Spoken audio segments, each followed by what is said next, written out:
Voilà ce qui t'attend pour cette semaine à venir. Ta semaine commence ici. Fais une pause dans la vidéo ou fais une capture d'écran pour choisir ton tas. Puis reste avec moi pour découvrir ce qu'il t'annonce.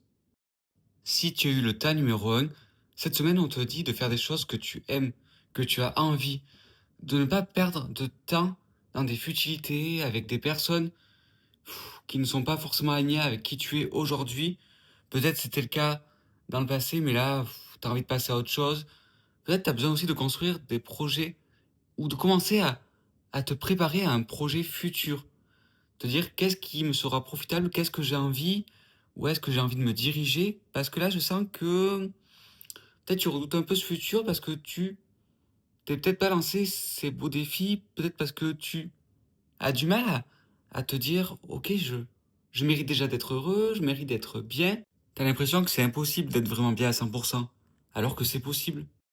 Mais ça se prépare, ça se fera pas du jour au lendemain, certes, mais déjà, si tu fais ces démarches, tu auras déjà cette énergie qui arrive, et cette sécurité, et cette envie retrouvée, cette motivation. Donc, pour retrouver cette motivation, bouge-toi et ne te laisse pas aller. Si tu as eu le tas numéro 2, cette semaine est assez chargée. Donc, elle est assez dynamique, tu vas pas mal bouger, pas mal marcher. Au niveau des activités physiques, tu vas pas chômer, au niveau du travail aussi. Ouais, là, c'est vraiment une semaine pour entreprendre, pour faire les démarches, pour faire les choses, pour être dans cette action. Et on te dit aussi que peut-être que si tu as entrepris quelque chose, ça va fonctionner. Au niveau relationnel, sentimental, ça peut avancer. Ça peut réellement avancer, mais attention, si par contre il y avait une sorte de conflit, une sorte de colère, attention de bien se canaliser. Mais je pense qu'il y a aussi quand même ce côté-là où vous savez ce que vous faites, l'autre aussi. Donc, j'ai pas vraiment d'inquiétude. Même s'il faut toujours faire attention, et il faut prendre ce qui vous parle, mais là, je sens vraiment une semaine qui est plutôt favorable, même au niveau des finances. Voilà.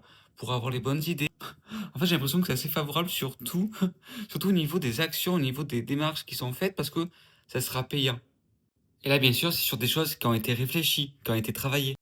C'est vraiment la bonne semaine pour rester motivé. Si tu as eu le tas numéro 3, on te dit cette semaine d'utiliser ta propre puissance, tes propres compétences, d'avancer à ton rythme et de ne pas t'égarer à cause des autres, peut-être parce que tu peux des fois redouter tes idées, t'as l'impression que les autres font mieux que toi, t'as l'impression que qu'ils ont peut-être plus de compétences que toi, ou quelque chose de plus, mais au fond de toi, tu le sais que tu en es capable, et c'est pour ça que tu avances aussi. T'es pas T'es à 100% dedans, mais le mental et tes peurs font que peut-être des fois tu te freines. Quand tu fais les choses, il y a des jours où ça avance vraiment bien, où t'es à 100%, mais il y a des jours où peut-être juste tu t'égares juste dans tes pensées, dans tes peurs. Et ça ne peut pas forcément t'aider, mais moi je sens quand même que cette semaine tu vas avoir des déclics et tu vas te rendre compte que tu es capable déjà, que tu as tes propres compétences et que celles-ci ne peuvent pas être copiées.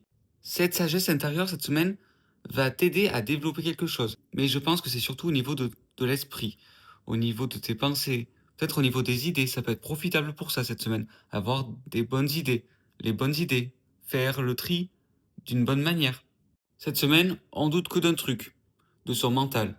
Ce mental n'a pas à avoir toute cette place. Au pire, tu médites, tu fais quelque chose qui t'apaise, tu t'ancres, qu'importe, mais cette semaine, ce mental ne gagnera pas. Là aussi, on te dit que si tu as quelque chose à apprendre, que tu es dans une période de révision, qu'il va falloir rester focus, concentré, s'y prendre de la bonne manière. Prendre, ça va le faire, mais il faut rester concentré. Être bien concentré sur la révision et le jour de l'examen, par exemple, rester focus. Le jour où ça arrive, voilà, on ne se disperse pas. Ou si tu as préparé quelque chose, voilà, on reste concentré sur ce qu'on a appris, sur tout ce travail qu'on a fait avant, en fait. Au moins, on laisse place qu'aux bonnes idées, qu'aux bonnes choses, parce que ouais, je sens que cette semaine peut vraiment être profitable et sous le signe ouais, de la bienveillance, de la relaxation, de l'avancement, mais à ton rythme. Donc franchement, profite de cet élan, mais fais les choses dans ce sens. Et fais confiance au signe. Dans tous les cas, s'il y a des choses qui peuvent être améliorées, à ranger.